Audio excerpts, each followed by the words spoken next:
Hello everyone. This is part of a seminar entitled Improving Skills, Expanding Knowledge, Supporting Tools for the Master Courses on Literature and Film at the University of La Rioja. And today what we have is an interview with the artist Raymond Verdaguer. And the title of this interview is The Ethics and Politics of Visual Art, an interview with Raymond Verdaguer. We hope that his insight into art and questions of social justice will be really very useful for our master students and also for those students that are writing their PhD on these issues. What we'll do is I will first introduce Raymond Verdaguer, and then we'll start with our conversation, a dialogue about art and justice and many other topics. Raymond Verdaguer was born in the Catalan Pyrenees, and he has lived in Canada and New York and many other places. His work has appeared in a number of books, newspapers, and magazines of international circulation, such as the New York Times, Harper's Magazine, Wall Street Journal, Le Monde Diplomatique, Libération, etc. Also in some magazines in Spain. He is a printmaker and a linocut engraver, and his art has also appeared in a number of major publishers in the USA and in Europe. Some of them are Random House, Viking Penguin, Hachette Livre, etc. His prints are very direct and often represent, without additives or consolations, images of victims of injustices systematically produced by the dynamics of our world. He creates angular shapes full of strength with harsh lines that impact the viewer in their straightforward and honest portrayal of suffering and injustice. You're very, very welcome, Raymond. Thanks so much for being here with me. As you know, we're going to talk about a number of things, and we're going to divide our conversation into three main different sections. The first one will be related to questions of visual art and injustice. Then we might talk a little bit about your life if you want to. And then we are going to talk about general questions that have to do with art. And the first question that I'd like to ask you is, it's a very serious and perhaps too big a question. How do you think that art can contribute to social justice? First of all, I want to thank you and your university for thinking of me and inviting me for the talk. I think talking about social justice is a very complex issue. You can hear every day people talking about this subject matter in radio and television and on social media. It's maybe difficult to abord this subject because you have the problem of ethics and politics. And ethics can be divided on two. First of all, for an artist, does he make an ethical image?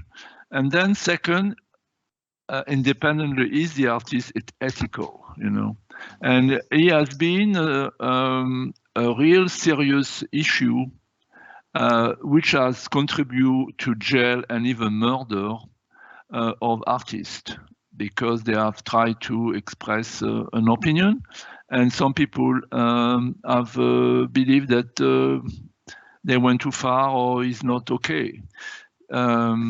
So it is a very, very difficult issue to talk about. I think some artists solve the problem by being provocative. Sometimes people can feel that they are insulting or they are not, I don't know how to say, concerned deep enough about people's feelings or people's religious beliefs. And then you have the other side of it, is the editing of the people that will, let's say, show the work or or publish the work, they might do a castration or a silencing of the artist, and this is the same thing as in I will say in writing. The same phenomenon is, I mean, controlling the image or controlling the words, and sometimes the censorship is very, very hard. So for that reason, it is difficult to say how can you contribute to social justice with your work. See? But I think first thing, the artist has to be ethical himself. He has probably to have a certain sense of what he or she can express visually. Maybe in his studio he can do whatever he feels or she feels, but once the image is getting out of the studio and being published and on the Girls Live or Girls Public, then it's a different issue, because then people will see it and will react to it. See? Mm-hmm. Yes, you seem to be concerned like a lot about how other people may control images, or they might, I don't know, edit them or distort them. That was very interesting, thanks. Do you think that images do have power, that they have the power to make people react to injustices in an active way? Well, you know, it depends who is the author of the images. If you're talking about Goya, I think it's there is no misunderstanding when you see Goya images, that they speak loud and clear, and they are powerful, but they are very much felt by the artist. But there is other images that they are extremely shallow or superficial, or they use some cliche kind of approach, you know, taking some, let's say, déjà vu way of solving this kind of a problem. And so then you have very weak imagery, but maybe sometimes loved by the public, but nonetheless not really expressing deeply the problem.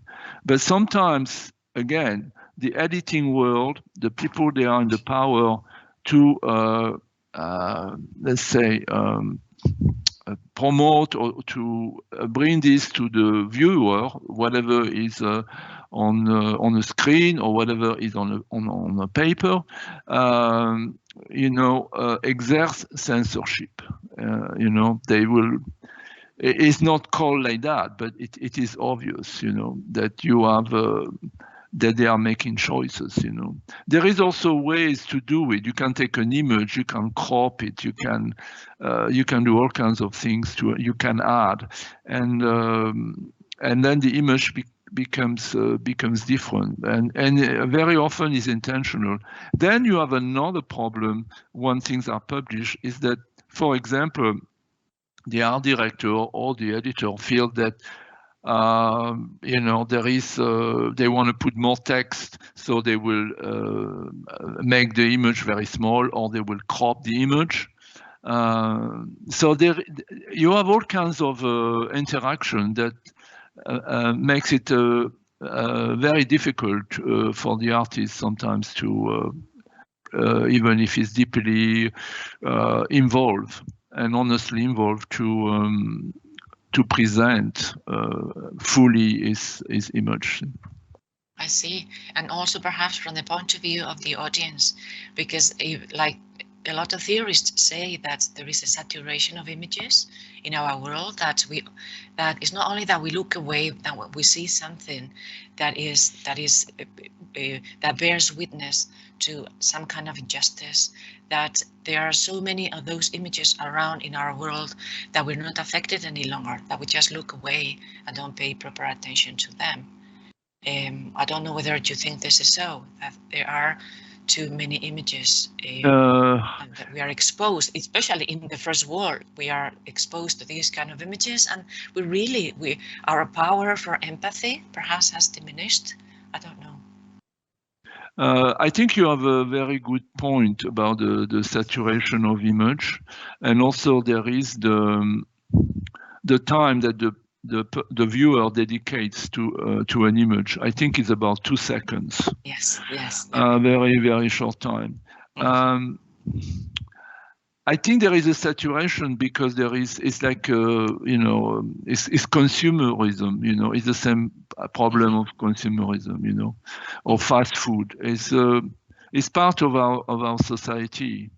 So I am not surprised. And it's also part of the technology that has, for example, with the use of the cellular or the cellular phone to be able to do all kinds of so-called photos, which are extremely mediocre and invaded the environment. But I think I still believe that if somebody is able to do a very good or very powerful photo or a very powerful image, it will stand out from the crowd, you know. So there is this saturation. But the saturation is also, you know, I would say average is the banality. So yes. I believe that it's still possible to communicate. See? Yes, I'm going to ask you this question, and well, I already did. I asked you whether you had a method to make your images more impactful, and then I'm just going to quote from your own words. You said that an image as such must have a life of its own, and that it is unrelated to anyone's will, and therefore it is like asking a woman to bear a child with blue eyes versus dark and so on. Otherwise, it wouldn't be worth it being called an image. So I'm going to ask the question again, just in case you want to add something, whether you have a method to make your images more impactful, because they really are full of impact, as we will be, you know, showing later on in our. Well, thank you very much for saying they have impact. I have, you know, honestly, I have no clue if my images are impacting or not people. I can see that some people react. I have seen people react in a sincere way, but I have seen people just completely not seeing them at all. No, I think you should not, absolutely not have a method or a recipe, you know, like a cooking recipe, you know, how do you make this pie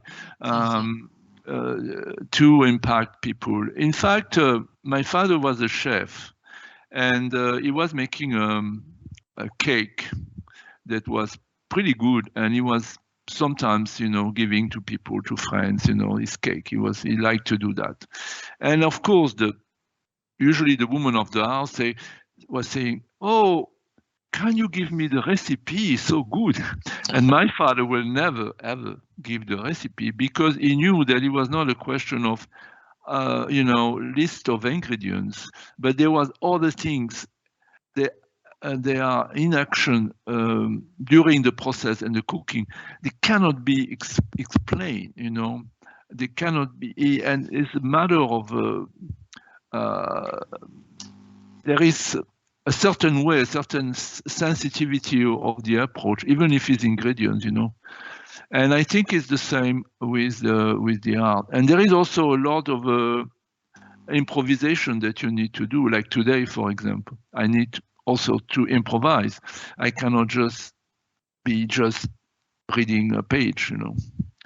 So I will say that some people, they call themselves artists, really use tricks, you know, to what I will call force, you know, is force, exaggerate, to try to wanted to show that something is bleeding, but it's only very theatrical in a weak sense of the term.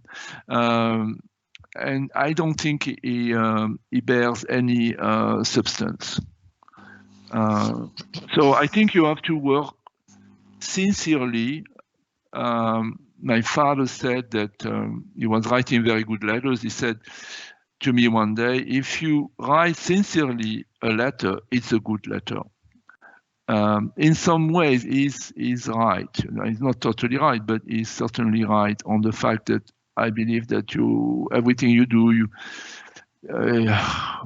have to have it inside yourself and you have to get it out of yourself. But it's not how the things work on this world. It's all presentation, it's all formatting, and it's all obeying to some concepts and, you know, staying in a certain framework. It's difficult to express.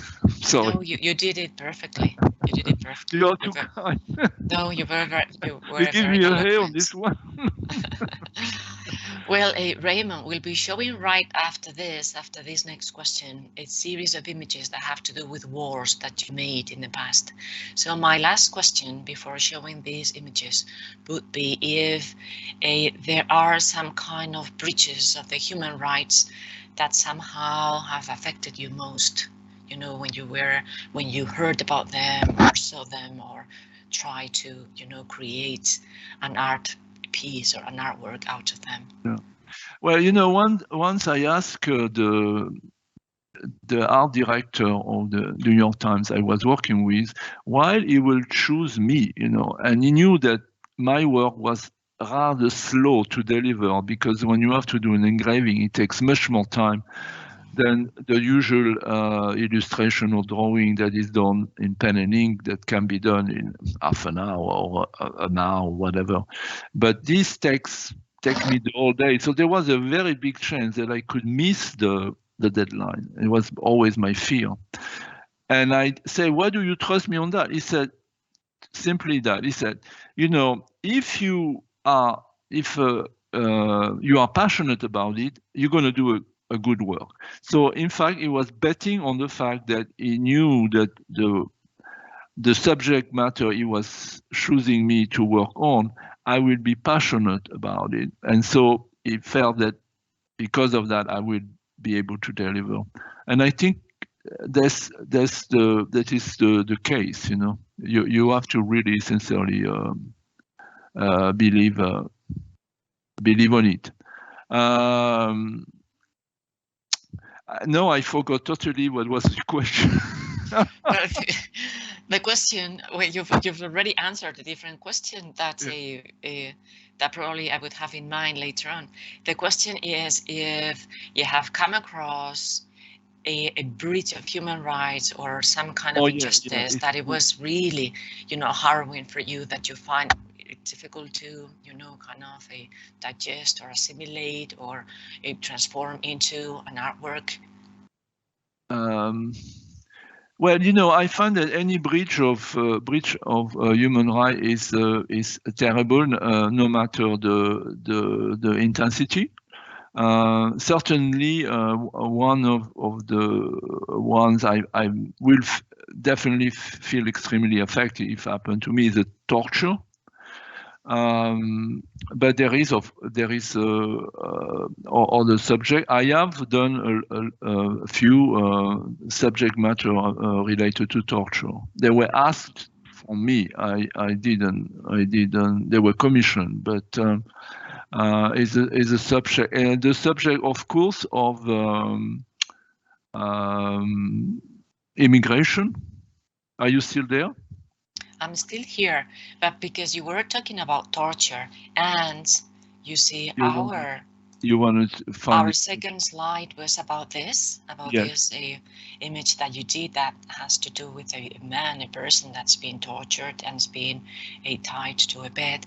I just thought it was a good time to introduce some of your slides that have to do with the topics that we're talking about. Okay. Yes, thank you. It is really well. I think the humanity works in a way on slavery and always has worked and continue working, and intimidation is always a human being profiting of another human being, whoever this human being is, you know. Yes.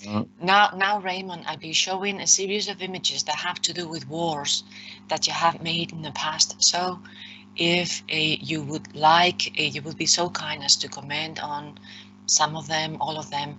We really appreciate your view or your comments on Okay. these Yeah. images. Well, this one that you are showing me, that you see people, is called pressoir, pressuring. People underneath is inspired from the event of when the Twin Towers fell down, and the floors were falling down like cake, and people and furniture and everything was squeezed between of them, and so that's for me the horror of a human being, whoever they were, that inflicted this kind of a crushing, it's a crushing image of people crushing other people. Really, really terrible, as the floors fell down on top of the people that were in Trapped, the others. Yes, they were trapped. Okay, I'll be showing now another one that you made in connection to the Guantanamo prison. Yes, it's connected to Guantanamo. Yeah.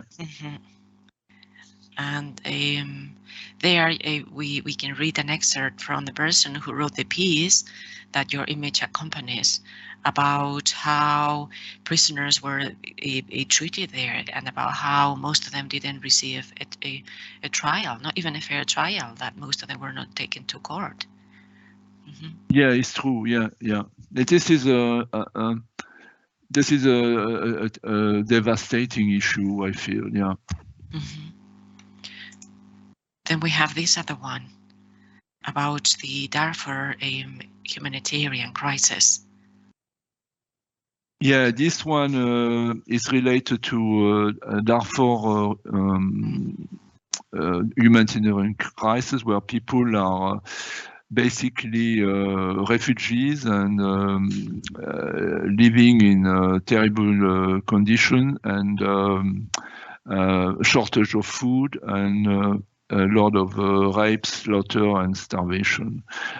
This image was inspired from the idea that of a woman having to take the risk to get out of the camps or safe area. They are rather safe to try to get for wood and for water, which is, by the way, something that women have typically done on like, for example, in some primitive tribes of Amazonia, you have the woman, they have to go to get the wood, collect the wood, and collect the water, and they have the same problem, the fact that they might be rape, or kidnap. Yes, so that's really harrowing, the image of this woman that's so vulnerable, and just because she has to feed her children. I think this image was shortlisted. It was published as well in a French magazine, and it got some kind of award. Didn't you say that it got like shortlisted for Best Picture in the New York Times? No, he didn't get an award, but he was chosen in a book published by a woman, by an art director that worked 25 or 30 years on the New York Times. I see. And they choose some images to make a book. The images that she felt were, maybe relevant to whatever she wanted to show. And I was lucky that she chose my image. And it was also published in another magazine in Paris. I see. Right. So here we have another slide related to war.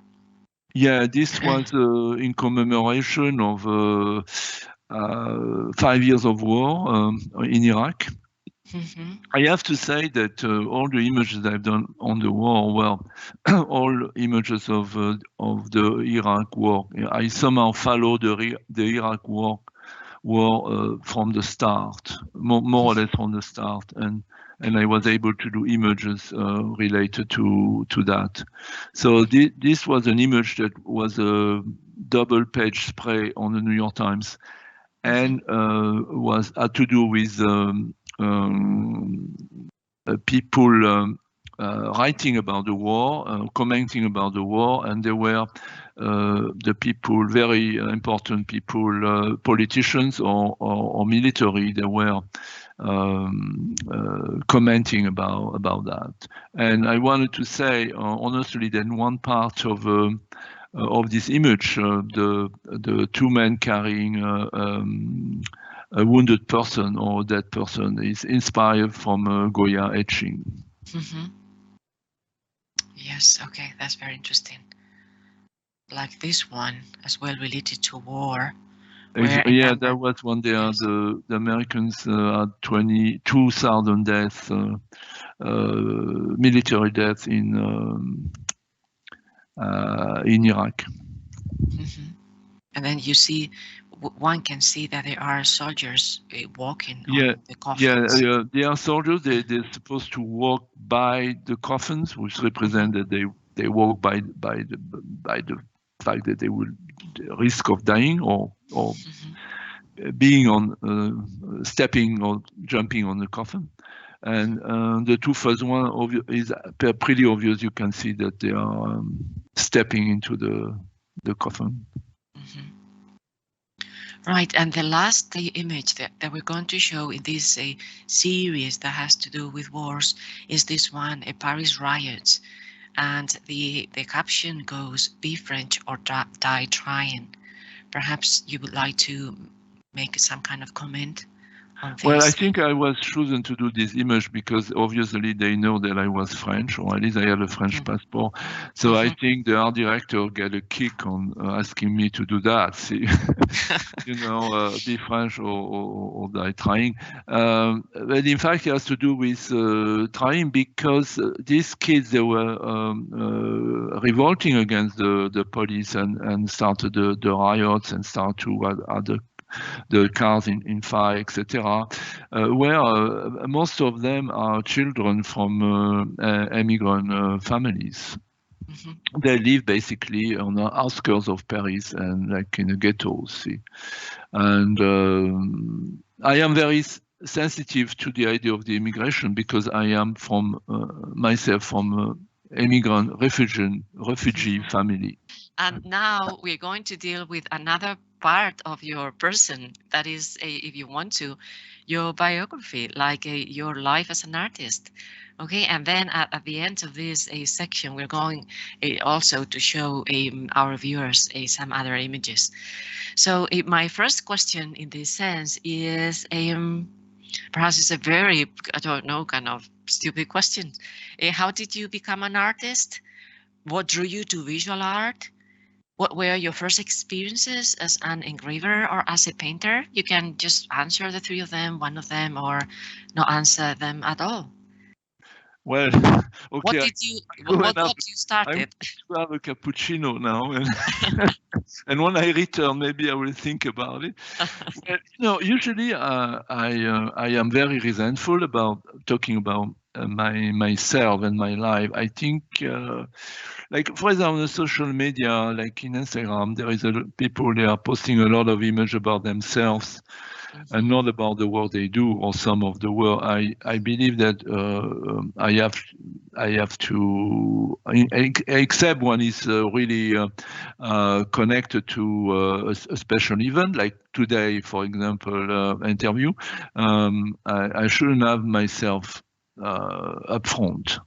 And I think I have to give room for the work. I think because basically I consider my work being my biography, see, and in many ways it is. Every image I see, I can recognize myself. It's like a journal. I can live exactly how I felt at some point of my life. So I think you asked me, how did I become an artist? Mm-hmm. And the answer, I will give this answer about this amazing woman engraver I met when she was 85 years old. And 85 years old, she had her first exhibition in Canada. She was from England. Her name was Sybil Andrews, a fantastic engraver. And she say one doesn't become an artist, one is born an artist. I think that you can certainly learn how to draw and to do things, but to be an artist takes something else. I believe, yes, that it has to be on you. I don't necessarily think it's positive, because sometimes you go through a lot of anxiety, but that's the way it is. And even if you don't wish to be, you can see others pointing at you as being an artist or choosing you. I think, like probably in a primitive tribe, you are chosen to be the hunter or to be making pots out of clay. People recognize very quickly what you are able to do and not. So it seemed that right after the start, I was able to draw, and it was reinforced with the fact that I was when I was a child, I was sick most of the winter, and so I was not going to school, which didn't help me for my future. But anyway, I was able to draw in bed, so I was connected to expressing myself that way. See. Now about my background, I don't think I was a very bright people. Nobody in my family was anyone that did anything noticeable. Of course. Can you say that? So basically, I am a no person in this matter. The only thing I have to say is that I think impacted me, and I didn't realize when I was a child, and it's just now that I realize it, is that I was born just after the Second World War, where my family had been very traumatized by it, and especially the part that was living in the Tarragona province, and left everything to go to take refuge in France. And so I think that also the reason why I am involved on the work the way I have been, and maybe able to work on these subjects. I see. Because somehow I have been affected, Some people have not, but I have been, definitely. So perhaps the question that I had in mind to ask you now has to do with what you just said about your sensitivity towards the world and the things that happen in it. And it is, how do you see the world today, especially after the pandemic, especially after the lockdowns and all the terrible things that happened in second and third and fourth world countries? And how do you see that? Well, relating to the pandemic itself, I felt that I was trapped in New York during the first pandemic, and then I went to Paris, and then I was trapped again in Paris.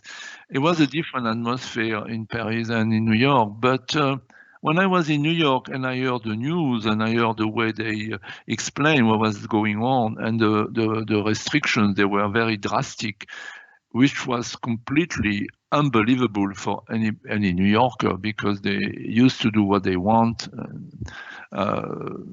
definitely, and it was inconceivable. I felt that I was going to start living another war. It felt very much like at war, and personally, what I feared the most was not the virus or the disease, but was the people. Because some people had very, very terrible reactions, like, for example, if you walk when you could go out on the street for an hour and you see a guy returning from the market and have bought only toilet paper, enormous quantity, or you see videos or people are fighting on supermarkets about toilet paper. It's very, very scary. Mm-hmm. So the world works okay until there is not what is called, they call people a crisis. And you have certain crises, they are more acceptable by the people than others. But if there is a shortage of food, then things can go very bad. See? And shelter. And now we have been, I mean, what I'm saying is not new, you know. There is enormous quantity of people, they have no jobs and are homeless. The homelessness in New York is ramping. So I cannot feel too optimistic for our future.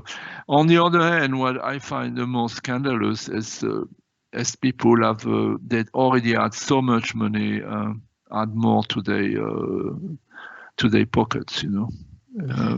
I mean, they are really profiting from this pandemic. So it's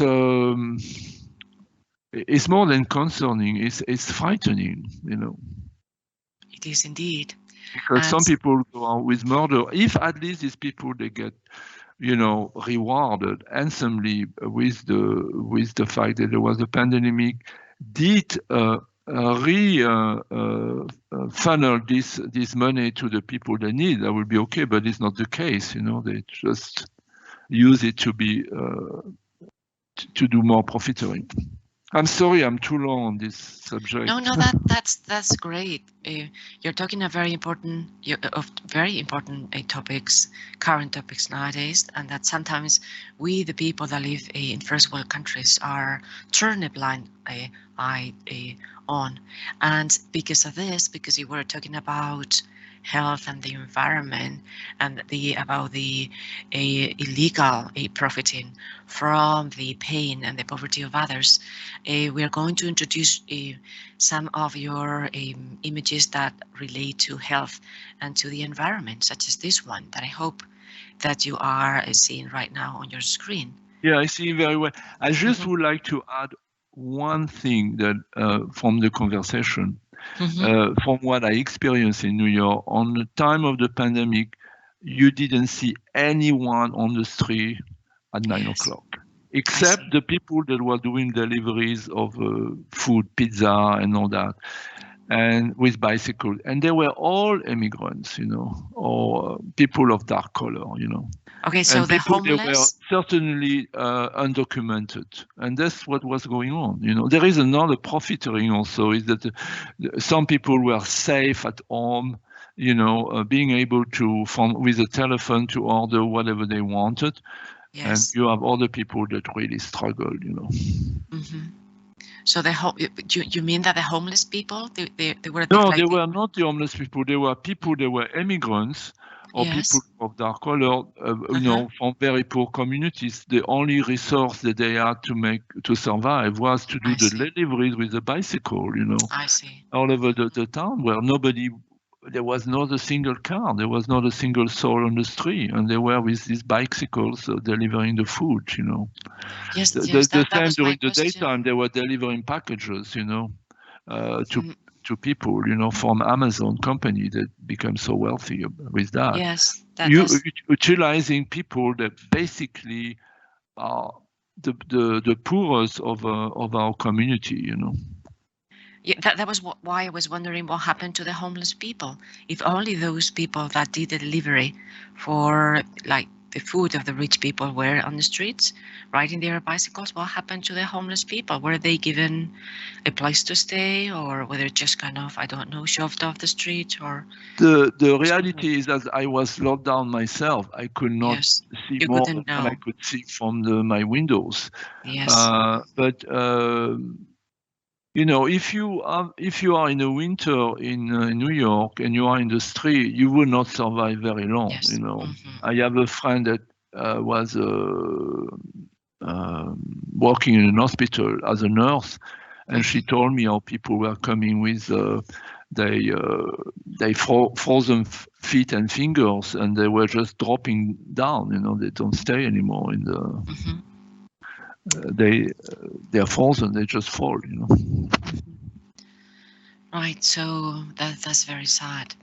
We have in front of us a series of images that have also to do with injustices. In this case, a climatic injustice, or and then we have one image that it was commissioned by the New York Times on the Earth Day. So I wonder whether you would like to kindly comment on this, or perhaps you would like me to show some other images that have to do with the environment. Well, you can. This one, I think, is pretty telling. I think visually, it's just getting rid of the forest. Clearing up completely. You can go to the next image. That is an image that also I did for the New York Times, which shows the industry destroying the nature. And in this case, you have the representation of a factory that is also where the roofs are a little bit the shape of the teeth of a saw. And that's another big issue on the environment. That's right. This one is slightly different. Yeah. Yes, you did it as a commission for a really well-known travel writer, Paul Theroux, and about one of his travels. Perhaps you would like to tell us a little bit about what this image represents. Sure. In fact, you told me it was famous because I wasn't aware of it, and most of the time I don't check. Or I didn't have the time to check for who I was doing illustrations. But it is say on the title, in a dusty West African town, $1 and a meal. So this person that was apparently traveling many countries and was in Africa with probably a very powerful car that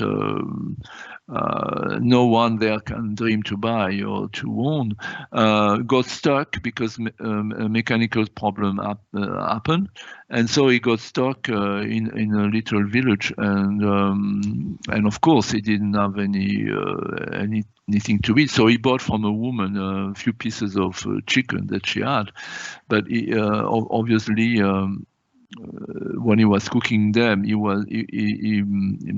this chicken he was able to buy, were in fact dedicated normally to feed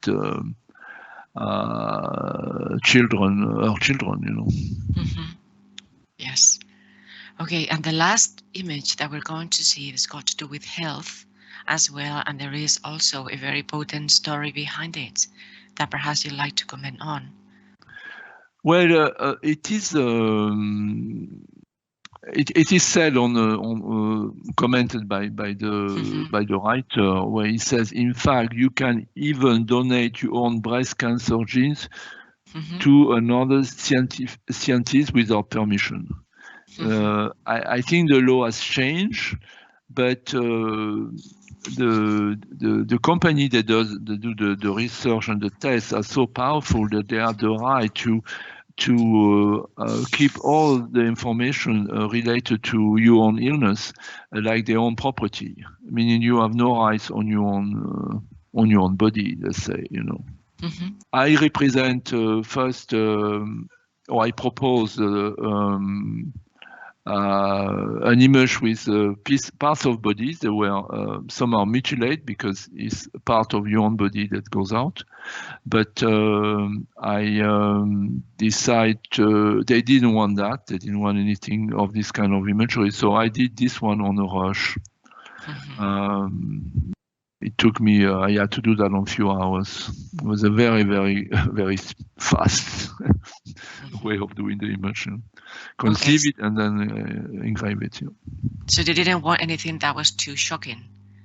Okay, what they wanted was like, as you say, well, I work an entire weekend on sketches, because the way it works when you are commissioned is that you are sent article that you receive now as an email. Before you used to receive in a fax way.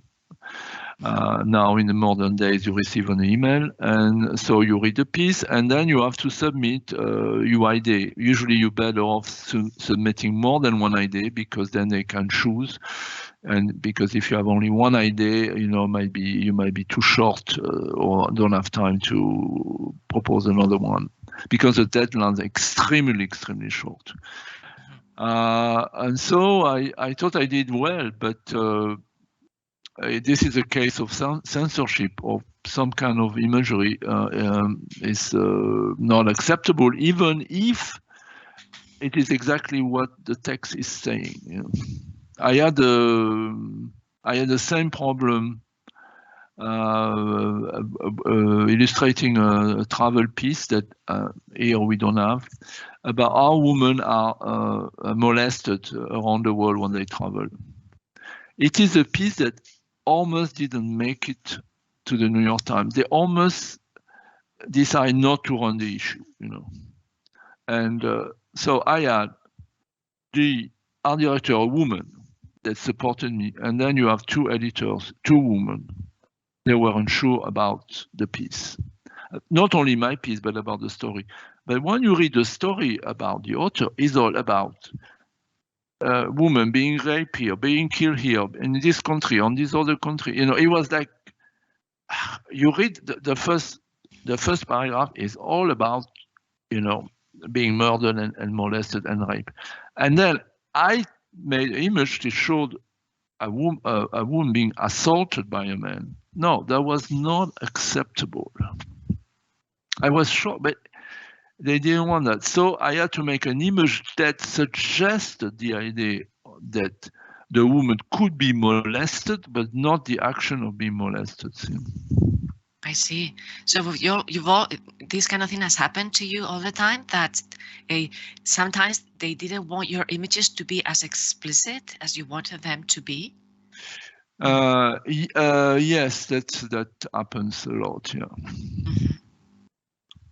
Okay, Raymond, we're going to move on to another kind of a different set of questions that have to do with general issues that are related to visual art. And okay. Here, my first question would be, if you could mention who are your favorite drawings and engravings, or your favorite artists?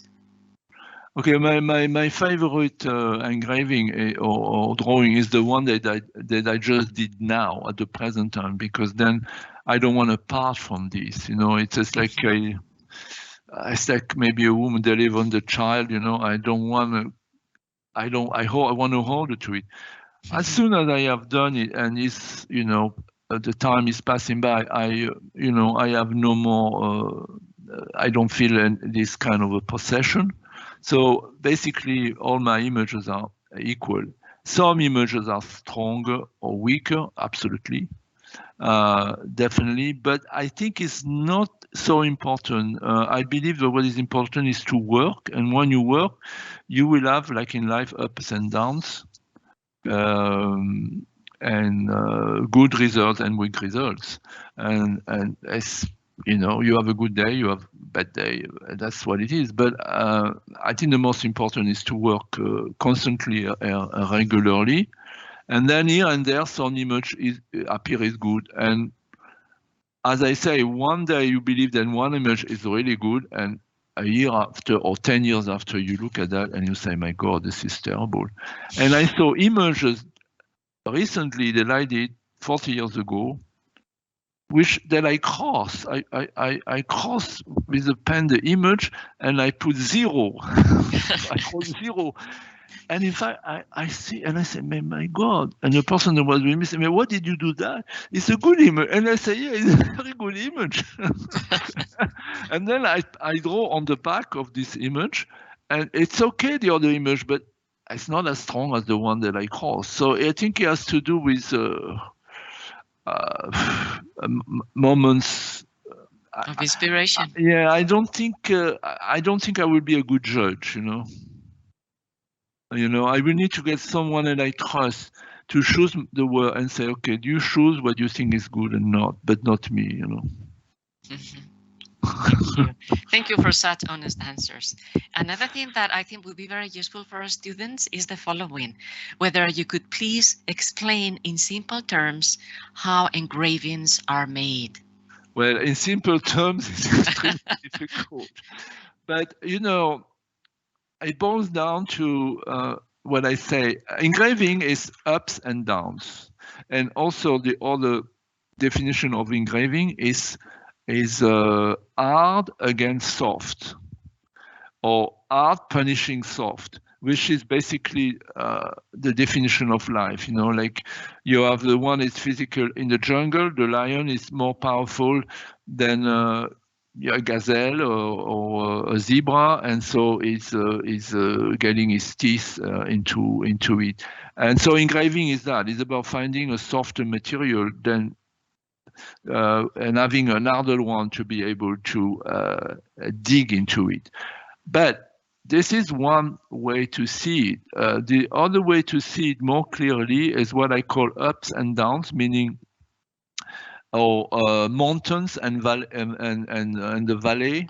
You know, is the idea of creating a depression, creating a difference of level. You know, like an elevator. And the engraving works like that. Why does it work like that? Because as soon as you create a depression, let's say you go on your garden and you start to dig in the dirt. You know, you make like a digging a line. And right away, you see that you have digged the line. You are able to see that you dig the line because the light. The daylight, for example, is putting its ray of sun or natural light into what you create, and you see the depression. So basically, engraving is about first utilization of the daylight, like with the primitive of the daylight, that you will be able to see a line. If the daylight, a ray of the daylight catches it, because you have created depression. Mm-hmm. So I would think that will be the definition of it. But then, if you go on the snow and walk, you know, on the snow, and you look back, you see your footprints. This is engraving, you know. When you arrive to the doctor, you know, you're not a very nice thing to do, but anyway, and you see the place is engraved, you know, Dr. So-and-so.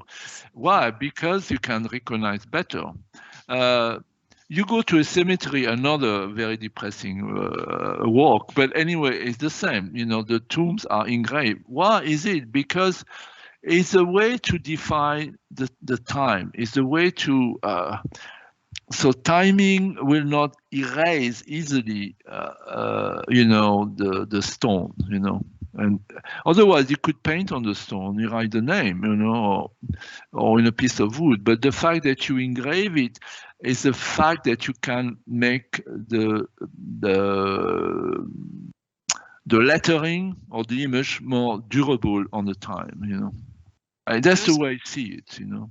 Those are such good comparisons with endurance and time and the lion and the gazelle.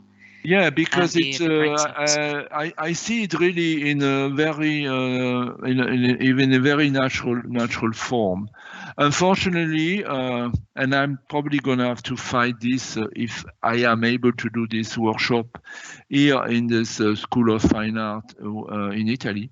I'm gonna have to fight the concept of engraving, which is very much deeply defined by the fact that you have to take a piece of wood or a piece of metal and you have to do such a process, etc., etc. And then with that, you if you go through this process, you're getting an image. But I think this is just, I don't know how to say. This is just small talk, you know. The reality, the bottom line of it is because it is a natural phenomena. If you walk on the forest, you see the bark of the tree. It's not flat, you know. Why? And then what you see a squirrel or a rat. They're gonna climb. Why? Because they can grab into this, and so they're able to go up to the branch. Otherwise, if it was smooth like a piece of glass, there's no way you can go. Then the final proof of the importance of engraving is our fingertips. If you look with the magnificent glass, you will see it's like the mountains and the hill. It's like when you take a plane and you fly over the Grand Canyon. You know, you will see, or any part of a place in Spain, you will see this deepening and this hill. And it's the same with your fingerprint. That's why they used to fingerprint you, because if you put ink on the tip of your finger and you press it on a piece of paper, you get the definition. You know, you get a definition. And I saw that being done. 10 years ago, I went to see a little girl just born in New York, in a New York hospital, and the parents, before being able to get the daughter out, had to go with the hand and the feet into the ink, stamp in a piece of paper, and that was the only way, you know, they could go out from the hospital, you know, that they could prove he was the child, you know. Mm-hmm. So that's, I think it's very important, you know.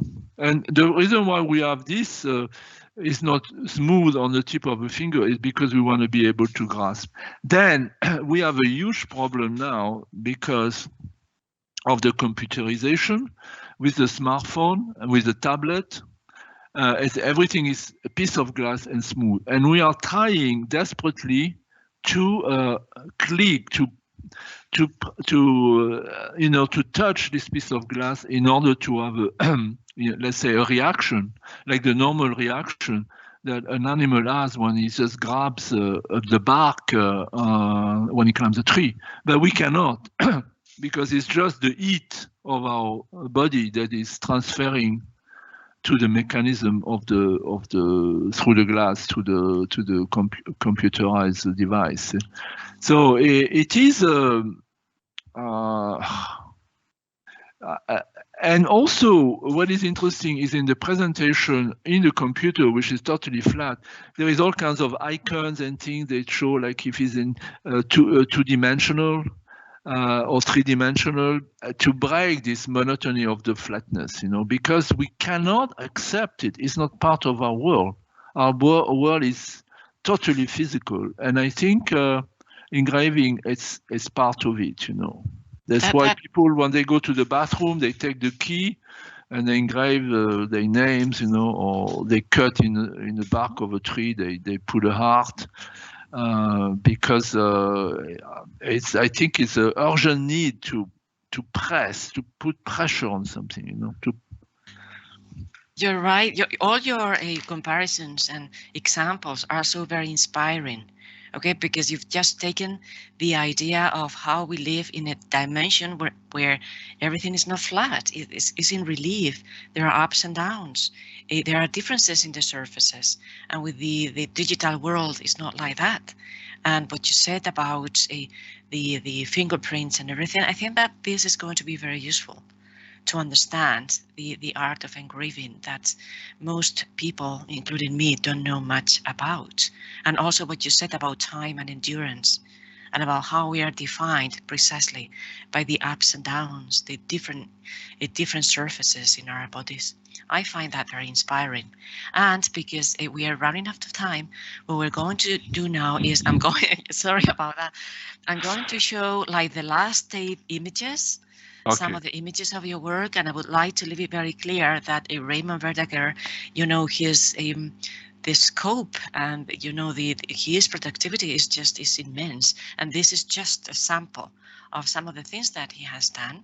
Okay, and the ones that I want to share with you now are the ones that have to do with I think they have to do with human struggle mainly. and you're going to see them in the computer right now. Are they accessible now? They have to do with yes, poverty. they are. Yeah, Yes, yeah, the one. and there are You have a others. little window here. Maybe you need to remove. Yes, perfect. yes. I'll just Yeah, this is an assignment I did for a very important newspaper that is not known very well. It's not internationally known, but it was certainly praised in America. It was called the the Christian Science Monitor in Boston. That in fact, soon after I produced this piece, didn't discontinue doing the newspaper printed and went only digital. And this particular assignment received an award as the best opinion piece of the year in America in 2008. And it is about poverty and ending poverty. And this case of this image, I was trying to express how what the author was writing about is that it doesn't matter, you know, if there is food that is valuable for people that are starving. One of the main problems is that maybe there is the food, but it doesn't reach the people that need it. You know, it's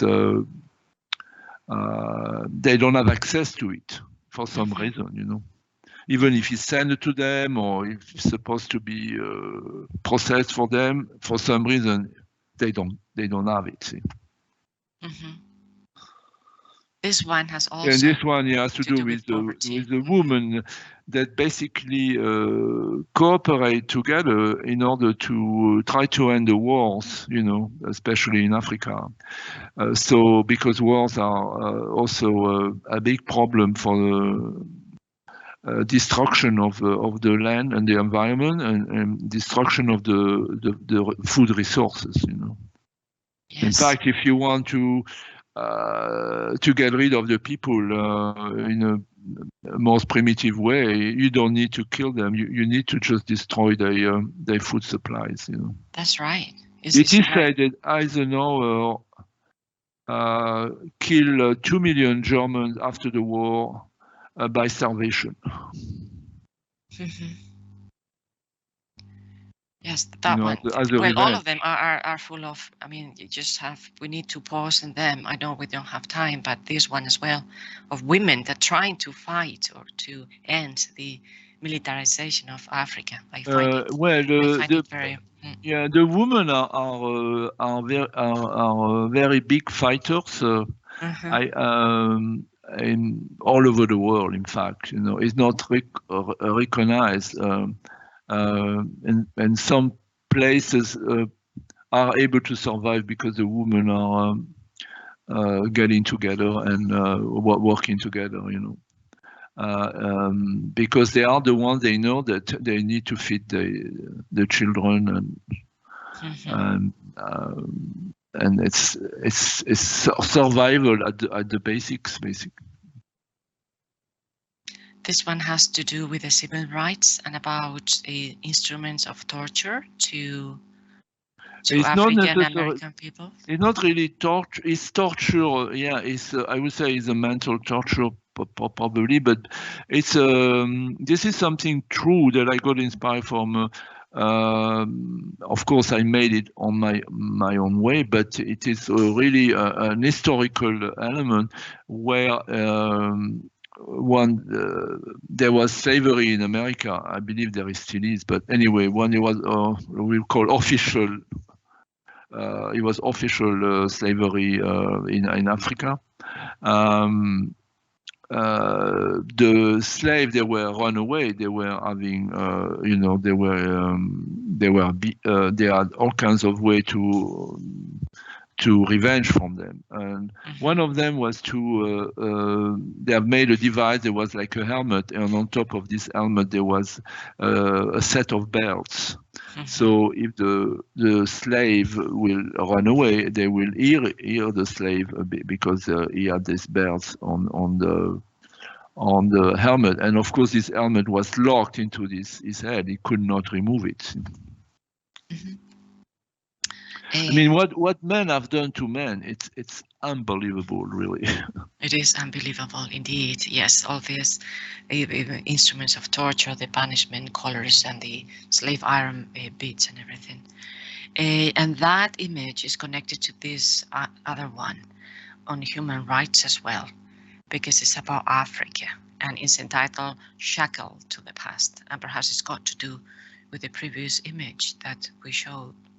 Yeah, it's connected to slavery. It's, you know, it can be expressed on many ways, but here it's about the roots of slavery, you know, or having to continue to carry the stigma, you know, even if someone is supposed to be called free, he still carry the stigma of this horrible punishment the entire community had to go through, you know, an entire community having to serve another one, you know, an entire community being exploited by another one. See? And like in America, you know, the first universities were founded by men that were the ones that were profiteering for slavery. As, for example, and Rhode Island is very well known that there was a whole industry living from that. They were not importing slaves or selling slaves, but we were building the boats. They were building anything, you know, the chains, everything that was needed to go and get Africans from their land and bring them to the plantations, you know. Mm-hmm. Raymond, now I'm going to move to your last work. You don't want to talk about Monroe? I don't think that we have the time. Okay. Okay, and it would be very interesting just to tell our viewers that you have illustrated a number of stories and books as well. Okay, yeah. Apart from, you know, these commissions from magazines and newspapers, and really the last part of our interview, I think, should go to your last work, because I think that there you talk about health or mental health and about perhaps the end of a life, and there what you've done is to fuse, to put together images that come from your own portraits and that of your father, and also it has to do with a commission that you were asked to do on someone who was spending some days in hospital, and I find that particularly interesting. Okay, and perhaps you would like to talk about this last work of yours, this one entitled Salud Mental, that you did for the Spanish newspaper El Mundo, yes. And this one that was entitled The End of a Life and Those Final 47 Days. Yeah, that I just recently did for the University of Notre Dame in the States. Mm-hmm. Well, on both cases, they are self-portraits or are portraits of my father, and like my father and I look somehow alike in some ways. You know, it's also a little bit of a blending of both. On terms of mental health. I discovered late in my life, by accident, my cousin was talking to me about one of my grandfathers, and he said that he had committed suicide when he was 46 years old in Spain. I have the documents, not of the suicide, but that say the date of death and everything. I was told that he fell from a tree and was never told the truth. And there is another thing about mental health is that it's a stigma. You don't instruct people. You don't say to others that there is this risk on a family. And I think it's a big mistake, because sometimes you have some ways of behaving that you cannot really understand. But if you know that someone in your family maybe had some problems, maybe you will be able to understand yourself better also. So that's why, in some ways, when I did that, I didn't know about the suicide of this grandfather, this image that I'm showing. But you know, certain things you don't know, but maybe you feel or you sense inside of you. You know. Mm-hmm. Yes, you told me yesterday that whenever you do a piece or you make a piece, that like a part of yourself is always there, that is always shifted to the image that you are composing, and perhaps this image also illustrates this. Yeah, this is the portrait. This is inspired from a drawing that I did of the hospital of my father.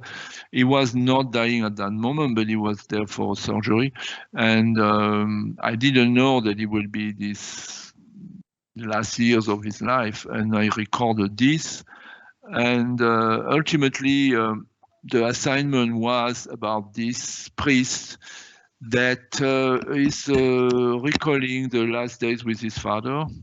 And when I read the piece, even so he explained it in a different way, I right away make me thought of my own father, my own experience with my father. And although I proposed all the ideas or other sketches, they were closer to maybe to the story of the priest, I included this one, and it was the one that was chosen. And I'm not surprised, because I know when I draw my father on a hospital bed, you know, I was totally with him, and I was totally, let's say, sensitized or impacted by with this situation. And in fact, the only thing I could think doing when I was with him during these long hours is to draw him, you know. Okay, Raymond, we are going to end our talk here, our conversation. I would like to just see your face again, so that I'll go back to the face-to-face mode of this conversation. Thank you so much. Well, we talked thank about you so many to things. you. I'm sure when you're gonna review this, you're gonna say, "Oh, what is he saying?" On the contrary, you always had like the perfect answer, like oh, no, very, you are very too thoughtful. kind. I mean, you are what do you say, bon public. No, it's true. You know, I am a straightforward person, and we talked about so many things. We talked about passion, about art, about war, about how we react if we do injustice, about women, about their strength and about their vulnerability, and also about cakes. So remember the comparison that you drew at the very beginning of our talk. And I don't know whether you would like to say something else, you know, like to give the final touch to our dialogue. What I find on my part is that, you know, everything that you say has to be, we have to pause on it and think about that, okay? Because like it comes from a life of experience and of expertise and of a devotion to art, no matter what happened to you. Because of your commitment to art. So perhaps you would like to say or to give a final remark, you know, about the issues. You asked me, you didn't ask this question, but it was on the questions.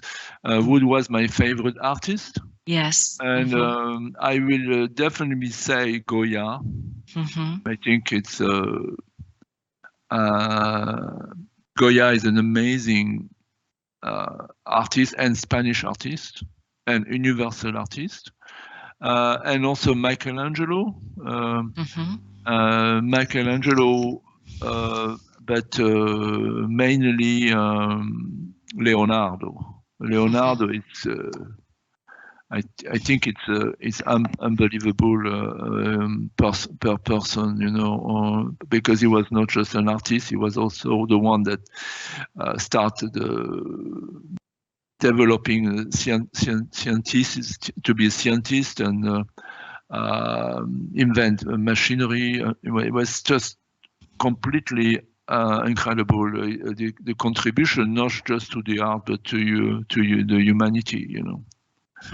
And one thing I can add is that I started by drawing, and I drew during many years before I started to do anything else, you know.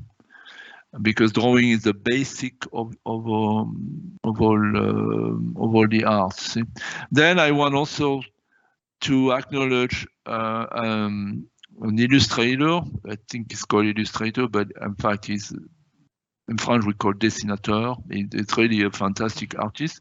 El Roto, that I admire very much. My only wish will be before I die to meet him.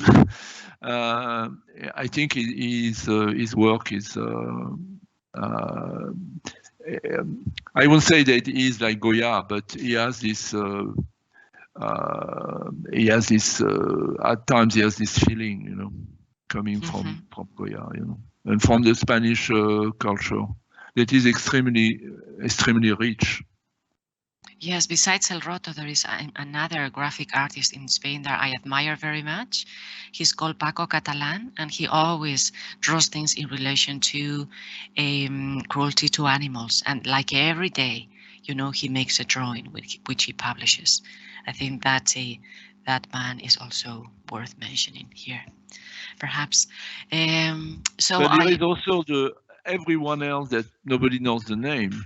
Yes. And also the big mistake is that we try to find artists, Western artists, or artists of our part of the globe, and we completely disregard, you know, whatever has been done in China already a long time ago, or any parts of Africa, etc., you know, which is a shame. And there is no signature, and the signature is really a mercantile phenomenon that's been developed, you know, like with Nikes and all that. Everything has to have a logo, everything has to have a brand, you know. And, well, that's terrible, because, you know, I could not conceive to draw, I could not conceive to engrave if before me there were not generations of artists, you know. Hopefully this talk, this conversation will help us look somewhere else, not just, you know, to the things that are most readily available on the net or whatever. And in any case, you see, it has been a great pleasure to have you with us, and it's very generous of you to share your thoughts and your art. No, I don't think it's generous at all. I think it's the duty of an artist to share, but it's the duty of anyone who has the knowledge to share it. And I think it's Confucius that said that if you have the knowledge and you keep it inside of you, it rottens, you know, it rottens inside of you.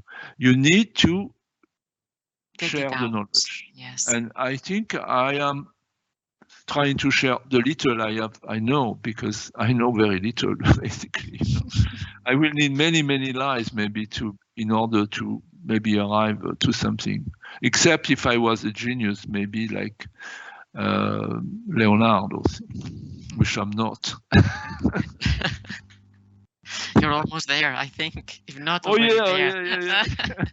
Okay, Raymond, thank you so much. Thank you to you. Thank you to the university. I feel very honored that you called me, and I feel very honored that the university hopefully will accept what I have said. And of course, what I have said is only an opinion, is only an outburst out of a reaction to a question, and it's not necessarily relevant or true. You know, people have to do whatever they want with whatever I said. You know, I don't think it matters much, you know, after all. Okay, so we are Okay. done. So on this note of modesty, we're going to just end Well, it's this reality. conversation. Come on, you go and for a walk by the beach, and you see a piece of stone all smooth, or and such a thousand millions of years there, and you what nothing, just you want, people cannot live 100 years old. I mean, it's very rare, So we are very. It's we have the life of an insect basically, and we Yes, think we are very short. Okay, thanks, Raymond. Okay. Bye then. Bye. Thank you Good to luck. you. Bye. Good luck with everything. Thank you so much. You too. Yes. Thank you. Bye.